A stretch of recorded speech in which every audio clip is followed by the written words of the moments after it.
Hey guys, this is Tyler Zombro with Tread Athletics, and today I wanted to talk a little bit about sinker pitch design and some tips for you to make this pitch a little bit better. So piggybacking off of our inflection point video, we know there are some important data points that we're trying to hit with sinkers.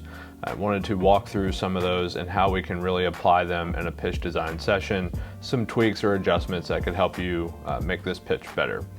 So first thing we want to reference is we know that sinkers aren't a high whiff rate pitch. We explained in that inflection point video that we're looking more so at WOBA. So the important thing about sinkers is we have to have depth. We're trying to get off the barrel in a vertical manner below it, so that way balls are being put in play on the ground and not in the air. So I think we've all seen the trends in data that sinkers that are not allowing the ball to be put in play on the ground are not beneficial to throw, and that's where you see a lot of conversion of guys going to four-seam fastballs. So what can create a sinker with good depth to create that?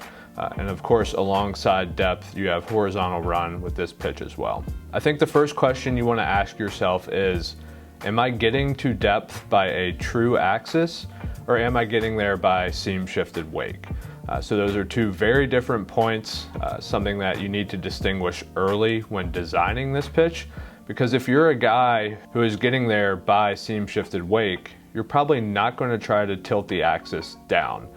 So we talked about this with Shawn Armstrong and his sinker, utilizing seam shifted wake. Clay Holmes, a similar example. We're trying to figure out what efficiency they're throwing the pitch at and with what axis. In this case, if a guy is cutting the ball at a 130 axis, if I actually told him to tilt it and try to be behind the ball at 2 o'clock, the sinker could be worse, right? So if we promote more efficiency on that pitch, we're not going to get that seam shifted wake and get that depth. So that's the first realization you need to come to is, am I getting there by tilting the axis or by seam shifted wake? Again, seam shifted wake is going to be lower efficiency. So once we've figured that out, we're really going to start to target what numbers do we need to be between to make this pitch good, right? So we know TrackMan measuring movement, Rapsodo measuring spin. This is a good tool to use Rapsodo with because you can see if seam shifted wake is happening. If seam shifted wake is happening, you want to find what efficiency range and what axis lines you want to be between.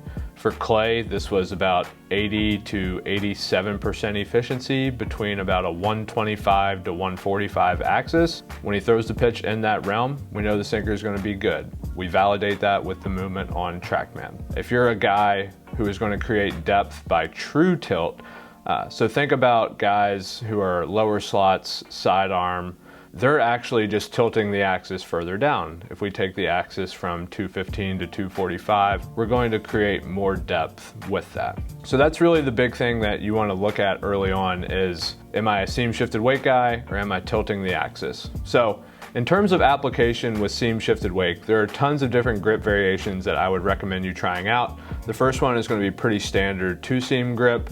I've seen tons of 1-seam variations, up in the horseshoe, down in the horseshoe. I've seen guys who go across.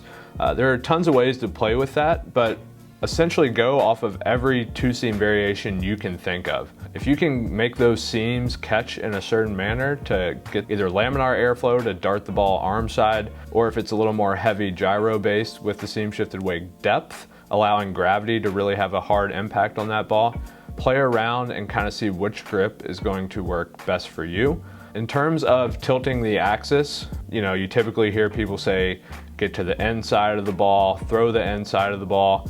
If you can do that comfortably, by all means, of course, always being conscious if you are sacrificing velocity or not. But again, also make sure you're not losing posture, not cheating the arm slot to make it lower to sink the ball. That's a common issue I would say you'd see in a pitch design session.